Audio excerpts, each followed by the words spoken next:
everyone. Baker on the dark side.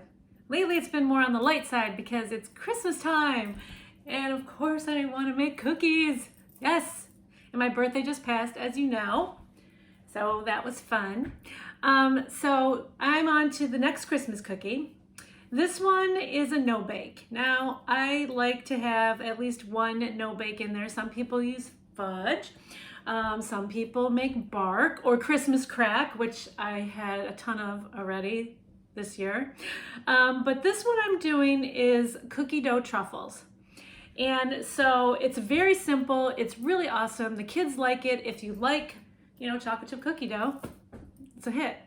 So what I've done is I put half a cup of butter, softened butter in here, and I've whipped it and scraped it once for you so you don't have to watch me scrape it. And now I'm gonna add 3/4 of a cup of brown sugar. You can do light, you can do dark, it doesn't matter. Just make sure it's packed. And I use my trusty Pampered Chef thing again. Remember, I'm always telling you about it. Okay, so you put that brown sugar in. And you can put the vanilla in now too. It doesn't really matter. So we're gonna put a teaspoon of vanilla in. Now you can go with real vanilla, of course you can, but you know what? For something like this, you can cheap out. You can go with the imitation vanilla because nobody's gonna really care if the real vanilla is in the cookie dough truffles. They're only gonna care about the chocolate chips and the dough. But I used imitation for this one because I don't know if you've seen the prices of vanilla lately, but it's crazy. It's like $8 for like an ounce. It's kind of crazy for the good stuff. I'm not talking about the cheap imitation stuff, of course. So I got my hairnet on because, like I said, I'm a bake for other people. I wear my hairnet. My family's used to my hair. No, I'm just kidding. Okay, so I am beating this brown sugar into the softened butter, and I'm gonna scrape, as you know, scraping. It's just butter and sugar. That's all that's in here right now, the brown sugar and the vanilla. Let's not forget the cheap imitation. Bought it at the Christmas tree shops. You gotta love the Christmas tree shops, right? Okay. I'm just gonna beat that up a little bit more.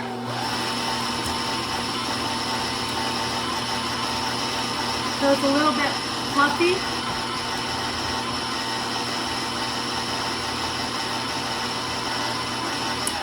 My trusty mixer is doing its thing so that, that's what we got here. We're gonna scrape it again one more time here.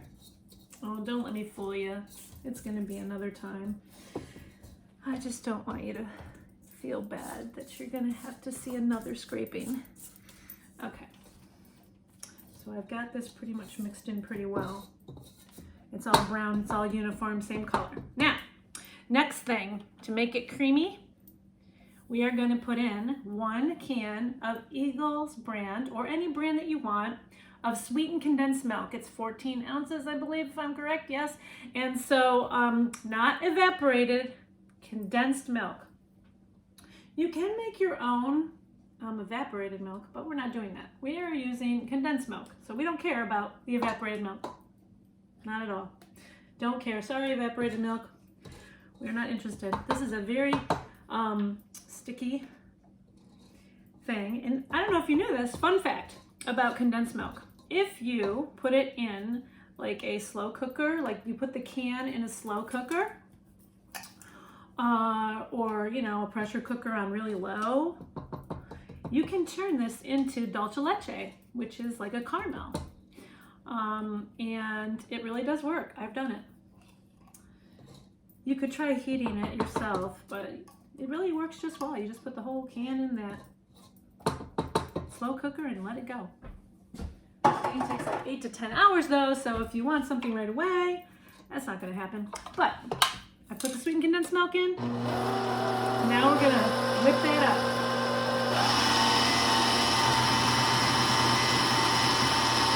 I'm not into slow beating.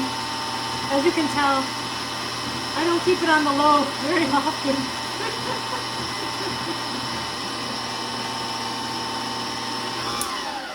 Ooh, it kind of jumped on me there. Okay, so we're gonna scrape again. Only this time it should be much easier because it is very liquidy right now. So it looks like that. It's very liquidy. Now, lately, it's been told that you should not eat raw flour out of the bag. That you should have flour that is heat treated. So you can do that yourself. You can buy it. It's very expensive, but you can do it yourself. So you basically, you know, whatever flour you want to use to heat treat, you can just put it in the microwave every 2 minutes. You're stirring it, and you're just killing any possible, I guess, bugs or bacteria or whatever they think is in there. And then you let it cool. So this has been done. This is heat treated. This is 2 cups of all-purpose heat treated flour so that nobody gets sick. I haven't heard of such a thing until recently, but you know, I don't want to make anybody sick. So 2 cups of flour going in.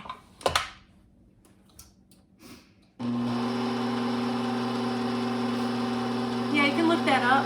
Yeah, there's a lot of different methods people show you how to do. So now, as I'm putting this flour in, I want to make it easy to get the chocolate chips incorporated. So before it becomes this dough, just like a few minutes before, you're going to throw in your mini chocolate chips. I've used real size chocolate chips, regular size, but I'll say that the mini chocolate chips are better in the long run when you're trying to roll them. So now our cookie dough is coming together, and we're going to do it one more time. One more scrape, scrape, scrape.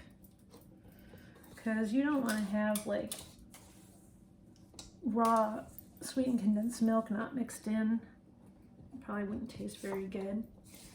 Now you can use all sorts of things to add into here if you want. You can put sprinkles in there, the red and green sprinkles if you want to give it some color inside. You can use Heath bar or toffee bits. You can add those in if you want. Like I said, you can use regular size. If you wanted to add some peanut butter chips in, you could, or butterscotch chips, you could.